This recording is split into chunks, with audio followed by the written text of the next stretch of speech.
Hello, எல்லோரும் எப்படி இருக்கீங்க? நான் ரொம்ப நல்லா இருக்கேன். இன்றைக்கி ஒரு ரேண்டம் vlog தான் பார்க்க போகிறோம். ஸோ எனக்கு இன்னும் அந்த கோல்டு, ஃபீவர் அது மாதிரி என்னோடய உடல்நிலை மோசமாயிட்டே போதே தவிர இன்னும் எனக்கு சரியாகலை. பட் நம்ம மேக்கப் போக போகிறோம். 2 days கண்டினியூஸாக ஆர்டர்ஸ் இருக்குது. ஸோ அதை பற்றின vlog தான் இன்றைக்கி பார்க்க போகிறோம். ஸோ ஒரு 2 நாள் ரேண்டம் vlog நம்ம பார்த்துடலாம். சின்ன சின்ன கிளிப் நான் எடுத்திருக்கேன். மார்னிங்கே பாசிட்டிவாக ஸ்டார்ட் பண்ணலாமேன்னு முருகனை தரிசிச்சுட்டு அப்படியே வெளில கடை வாசல் ஒரு கோலமும் நம்ம வீட்டு வாசல் ஒரு கோலமும் போட்டாச்சு. நெகட்டிவிட்டி நம்மளை சுற்றி அமையறதுக்கு காரணம் நம்மளே ஒரு பெரிய இதுன்னு எடுத்துக்கலாம். இப்போலாம் நான் எல்லாத்தையுமே பாசிட்டிவாக ஹேண்டில் பண்ணிட்டு போயிடுறது. என்ன நடந்தாலும் சரி, அது எந்த மாதிரியானதாக இருந்தாலும் இது நல்லதுக்கு, ஏதோ ஒரு நல்லதுக்கு அப்படின்னு சொல்லி நான் பாசிட்டிவாக எடுத்துக்க ஸ்டார்ட் பண்ணிட்டேன்.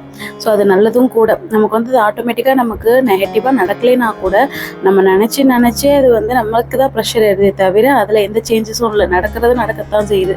ஸோ அதனால் இப்படி மாற்றிக்கிறது. ஸோ எல்லாத்தையுமே முடிஞ்ச அளவுக்கு பாசிட்டிவாக எடுத்துக்கலாமே அப்படின்னு. எதுக்கு நான் இப்போ இதை சொல்ல வரேன்னா, எனக்கு இப்போ ஹெல்த் இஷ்யூன்னு ஒரு 2 days முன்னாடி வீடியோ போட்டுட்டு நேற்று கூட நான் வீடியோ போடாமல் இருந்தேன்.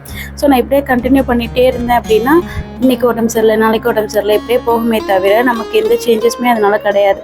அட்லீஸ்ட் ஒரு vlog எடுக்கிறோம், வீடியோ போடுறோம் அப்படின்னாச்சும் எனக்கு ஒரு ஆக்டிவாக மாறுனுச்சுன்னா நம்ம மைண்டும் பாசிட்டிவாக இருக்கும். ஸோ எல்லாமே பாசிட்டிவாக மாறும் ஆட்டோமேட்டிக்காக. ஸோ இதை நான் இப்போ ஸ்டார்ட் பண்ணியிருக்கேன் ரீசெண்ட் டேஸில். ஸோ நானும் அப்பாவும் தான் போகிறோம். என்னை அழைச்சிட்டு இங்கேருந்து ஒரு 20 minutes ட்ராவலில் பக்கத்துலேயே உள்ள ஊர் தான் வலங்கியம்மன். நிறைய பேருக்கு தெரிஞ்சிருக்கும். வெடிக்கடை நிறைய இருக்கும் சுற்றிலும். அது ஒரு பக்கம் ஃபேமஸ்னால் அதை விட பெரிய ஃபேமஸ் பாடக்கட்டி மாரியம்மன் கோவில். அந்த திருவிழா டைமில் கூட நியூஸ்லாம் கூட அப்டேட் பண்ணுவாங்க. ஸோ கொஞ்சம் ஃபெமிலியரான ஊர் தான். ஸோ அங்கே தான் போக போகிறோம். ஸோ நம்ம ஏரியாவை சுற்றியுமே, நம்ம ஸ்ட்ரீட் மட்டும் கிடையாது, சுற்றிலுமே இதே மாதிரி வயல், செடி, கொடி, காடு இப்படியே தான் இருக்கும். ஸோ வில்லேஜ்லேருந்து பார்க்குறீங்க அப்படின்னா இது ஒரு பெரிய விஷயமா மேபி உங்களுக்கு தெரியாது. யாராவது சிட்டிலேருந்துலாம் பார்க்குறாங்கன்னா அவங்களுக்குலாம் பார்க்குறதுக்கே நல்லாயிருக்கும் இல்லையா? ஸோ அதனால தான் இந்த மாதிரி சின்ன சின்ன கிளிப்லாம் நான் ஆட் பண்ணுறது. மார்னிங் வேக்கப் ஆனோன்னா அந்த குருவி சவுண்டு இதெல்லாமே எனக்கு ஒரு பாசிட்டிவ் வைப்பை கொடுக்கும். ஸோ அந்த க்ரீன் கலர் நம்ம பார்க்கும்போது ஆட்டோமேட்டிக்காக நம்மளோட மைண்ட் ரிலாக்ஸாக இருக்கும்.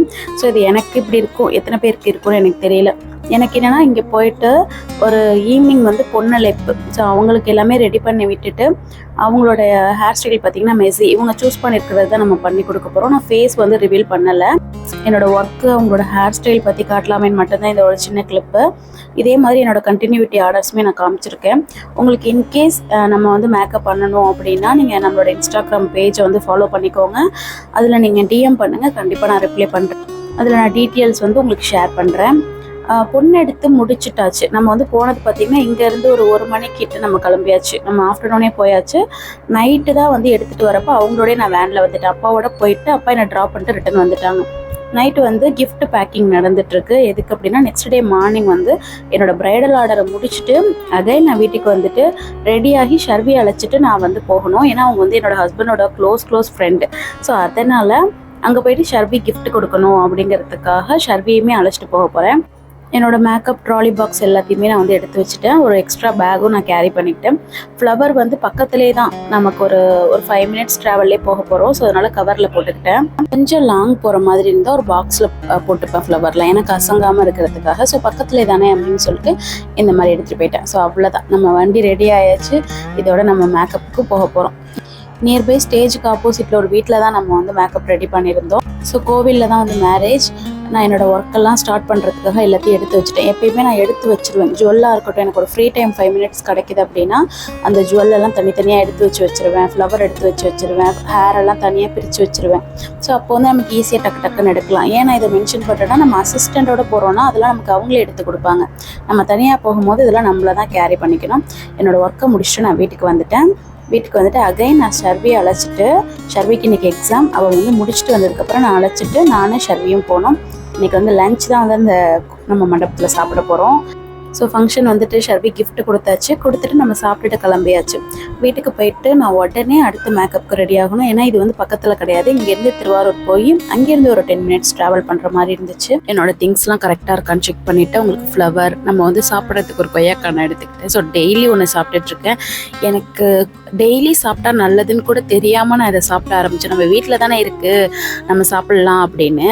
சும்மா ரீல்ஸ்லாம் பார்க்கும்போது டெய்லி ஒரு கொய்யாக்காய் சாப்பிட்டா எவ்வளோ நல்லது தெரியுமா, அந்த மாதிரிலாம் போட்டிருந்தாங்க. அதுக்கப்புறம் தான் அதை பற்றி ஃபுல்லாக தெரிஞ்சுக்கணுமேனு யூடியூப்ல போய் நான் பார்த்தேன். ஸோ இது வெயிட் லாஸ்க்குலாம் ரொம்பவே ஹெல்ப் பண்ணுன்னு சொன்னாங்க. ஸோ அந்த ஒரு ரீசன் போதாதா அப்படின்னு சொல்லி டெய்லி நான் இதை கண்டினியூவாக சாப்பிட்டுட்டு இருக்கேன். பட் எனக்கு இப்போ வயிறு ரொம்ப ஃபுல்லாக இருக்குது, ஏன்னா வந்து ஃபுல்லாக சாப்பிட்டாச்சு. ஸோ அதனால் கையில் எடுத்துக்கிட்டேன், இன்கேஸ் நமக்கு அங்கே போய் டைம் கிடச்சா சாப்பிட்டுக்கலாம் அப்படின்னு. வெயில் பார்த்திங்கன்னா பயங்கரமாக இருந்தது. ஸோ நான் மாமாவோட தான் போயிட்டுருக்கேன். இந்த ஃபங்க்ஷனுக்காக மாமா வந்திருந்தாங்க. ஸோ அதை முடிச்சுட்டு அவங்க போகும்போது அப்படியே நான் ட்ராப் பண்ணிடுறேன்னு சொன்னாங்க. அதனால் இங்கே ஹோட்டல் காசிஸ்க்கு வந்தாச்சு, திருவாரூர் பக்கத்தில் இருக்கு இல்லையா. ஸோ அங்கே வந்தாச்சு. நல்ல வெயில் டைமில் இந்த ஹோட்டலுக்கு நம்ம என்ட்ரு ஆகிறோம். உள்ளே போனோடனே சில்லுன்னு ஏசி இருந்துச்சு. ஆனால் நான் ரிட்டர்ன் வரும்போது பார்த்தீங்கன்னா வெளில வரும்போதே சில்லுன்னு இருக்கிற அளவுக்கு நைட்டு தான் நான் வெளில வந்தேன். ஸோ என்னோடய ஒர்க் வந்து முடிகிறதுக்கு ஆல்மோஸ்ட் என்ன சடங்கு அதுக்கு அடுத்து முடிஞ்சிட்டு தான் நமக்கு என்கேஜ்மெண்ட். ஸோ 2 ஃபங்க்ஷனையும் முடிச்சுட்டு வர மாதிரி இருந்தது. நான் வந்து வெயிலில் போனதுனால சில்லுன்னு ஏதாவது ஒன்று குடிக்கலாமேன்னு அது உள்ளேயே நமக்கு நிறையா ஸ்டோர் இருக்கு இல்லையா. ஸோ அங்கே வந்து ஒரு மில்க் ஷேக் வாங்கிக்கிட்டேன். அங்கே வந்து சின்ன சின்ன பொருள் வச்சுருந்தாலும் அழகாக இருந்துச்சு. ஸோ அதெல்லாம் வந்து அப்படியே நம்ம கிளிப் எடுத்துக்கிட்டு, எனக்கு ஐடியா இல்லை யூடியூப்பில் இதெல்லாம் போடலாம் அப்படின்னு சொல்லி. ஏன்னா நம்ம ஒர்க்குக்குன்னு வந்துட்டோங்கிறப்ப இதெல்லாம் எடுத்துகிட்டு இருந்தால் நமக்கு இன்கேஸ் பொண்ணு வீட்டில் வந்திருந்தாங்கன்னா மேபி இதெல்லாம் நான் எடுத்துருக்க மாட்டேன். அவங்க ஒரு 10 minutes to 15 minutes வரைக்கும் வரலை. ஸோ அப்போ தான் அதெல்லாம் எடுத்துகிட்டு இருந்தேன். ஸோ அதை முடிச்சுட்டு நான் பொண்ணு வீட்டிலேருந்து வந்ததுக்கு அடுத்து நான் மாமாவை கிளம்ப சொல்லிட்டேன். அப்பாவாக இருக்கட்டும் மாமாவாக இருக்கட்டும், அப்பா வந்தாங்கனாலும் சரி, பொண்ணு வீட்லேயோ மாப்பிள்ளை வீட்லேயோ யார் நம்மளை புக் பண்ணியிருக்காங்களோ அவங்கள பார்த்துட்டு அகைன் நம்மளை சேஃபாக விட்டுட்டு தான் போவாங்க. ஸோ அதனால் மாமாவுமே வெயிட் பண்ணிட்டு இருந்தாங்க. நான் வந்து உள்ளே என்ட்ரு ஆனதுக்கப்புறம் ரூம் நம்பர் வந்து 111 சொல்லியிருந்தாங்க. ஸோ அவங்களும் வந்துட்டாங்க. ப்ரைடும் வந்ததுக்கு அடுத்து நம்ம உள்ளே போய் இப்படி பேசிட்டு, ஆல்ரெடி எனக்கு அவங்கள தெரியும். ஸோ எனக்கு ப்ராப்ளம் இல்லை, கொஞ்சம் நல்லா ஜோவியலாக பேச ஆரம்பிச்சாச்சு. நம்ம வந்து இந்த ரூமில் தான் பேக்கப் பண்ண போகிறோம். பட் குறிஞ்சி ஹாலில் வந்து அவங்களோட ஃபங்க்ஷன் நடக்கிறதா இருந்துச்சு. நான் வந்து அந்த ஹால்குள்ளே என்ட்ரு ஆகலை, இந்த ரூம்லேயே ஸ்டே பண்ணிட்டேன். ஏன்னா அவங்க வந்து இங்கேயே சாரீலாம் மாற்றிட்டு ஃபங்க்ஷன் முடிகிற வரைக்கும் இங்கே தான் சாரீ 2 சாரியுமே மாற்றுற மாதிரி இருந்துச்சு. ஸோ நம்ம ஏன் அங்கே போயிட்டு வந்துட்டு, ஏன்னா அவங்க போகும்போது நம்ம எல்லா திங்ஸையும் எடுத்து எல்லாம் கரெக்டாக இருக்கான்னு பார்த்துக்கிட்டோம்னா நமக்குமே வந்து டைம் சேவ் ஆகும். எனக்கு எப்பயுமே 2 ஃபங்க்ஷன் இருக்குது அப்படின்னா 2 ஃபங்க்ஷனுக்குள்ள ஜுவல் எல்லாமே நான் தனித்தனியாக எடுத்து 2 பேக்கில் தனித்தனியாக எடுத்து வச்சிருவேன். ஸோ இந்த ஃபங்க்ஷன் முடிஞ்சோடனே இந்த பேக்கை டக்குன்னு எடுத்துக்கணும் அப்படின்னு, இல்லைன்னா நமக்கு கன்ஃபியூஷன் ஆகும் இல்லையா. ஸோ அதனால் இதெல்லாம் வந்து ஒரு சின்ன சின்ன ஃபாலோ நான் பண்ணிகிட்ருக்கேன். ஸோ அதெல்லாம் உங்கள்கிட்டையுமே ஷேர் பண்ணுறேன். நம்மளோட நியூ சப்ஸ்கிரைபர்ஸ் நிறைய பேர் வந்திருக்கீங்க. எனக்கு தெரிஞ்ச என்னோட ஓல்டு சப்ஸ்கிரைபர்ஸ் என்னோட வீடியோ பார்க்குறத விட நியூவாக வந்திருக்கிறவங்க தான் நிறைய பேர் பார்க்குறீங்க. இது வரைக்கும் எனக்கு சப்போர்ட் பண்ணுற எல்லாருக்குமே ரொம்ப ரொம்ப தேங்க்ஸ். அதே மாதிரி இப்போ நியூவாக வந்திருக்கிற நிறைய பேர் தான் எனக்கு கமெண்ட் பண்ணுறீங்க, லைக் பண்ணுறீங்க. ஸோ நான் ரொம்ப அதை யோசிக்கிற ஒரு விஷயம் வந்து, நமக்கு ரொம்ப தெரிஞ்சவங்களெல்லாம் விட தெரியாத நிறைய பேர் தான் எல்லா விஷயத்துலையுமே நமக்கு வந்து நம்மளோட பிஸ்னஸ்க்காக இருக்கட்டும் எல்லாத்துக்குமே வந்து சப்போர்ட் பண்ணுறவங்க. ஸோ நம்மள்கிட்ட நம்ம பேசிட்டு பழகிட்டு இருக்கிறவங்க கூட எங்கே இவங்கள்ட்ட பண்ணால் முன்னேறிடுவாங்களோ அப்படி யோசிக்கிறவங்க நிறைய பேர் இருக்காங்க. ஸோ வெளில தான் போய் பண்ணணும்னு நினைப்பாங்க. நம்ம ஒரு ஷாப் வச்சுருந்தா கூட நம்மள்ட்ட அதை வாங்குறத விட வெளில வாங்கணும் அப்படின்னு தான் நினைப்பாங்க. நான் கூட இது நமக்கு தான் நடக்குதுன்னு நினச்சேன். பட் நம்மளை சுற்றி எல்லாருக்கும் அப்படி தான் நடக்குது. இதுதான் வந்து என்னோட செகண்ட் அவங்களுக்கு நான் பண்ணியிருக்கிற ப்ரைடல் லுக். இது வந்து அவங்களோட என்கேஜ்மெண்ட் சாரீ. ஹேர் ஸ்டைல் வந்து மெஸ்ஸி ஹேர் தான் பண்ணியிருந்தேன். ஸோ நான் ரிட்டன் வந்துட்டு அப்பாவுக்காக வெயிட் பண்ணிட்டு இருந்த டைம், அப்பா வந்ததுக்கப்புறம் ஒரு 6க்கு மேலே கிளம்பி இங்கே வரேன்னு சொல்லியிருந்தாங்க. ஒரு 7:30 கிட்ட ஆயிடுச்சு ஃபங்க்ஷன் முடியறதுக்கே. அப்பா வந்துட்டு இருக்கிற டைமில் பார்த்தேன், அப்போ தான் வந்து இந்த போர்டு வச்சுருந்தாங்க. ஸோ அது 2-3 ஃபங்க்ஷன் இங்கே ஹாலாக பிரித்து நமக்கு வச்சுருக்காங்க இல்லையா. ஸோ வர்றவங்களுக்கு கன்ஃபியூஷன் ஆகும் அப்படின்ட்டு இது மாதிரி பிரித்து வச்சுருக்காங்க போல். ஸோ நானுமே கொஞ்சம் அந்த ஃபேனில் உட்காந்து ரெஸ்ட் எடுத்துகிட்டு இருந்தேன். அடுத்து அப்பா வந்தோன்னே அப்படியே கிளம்பியாச்சு.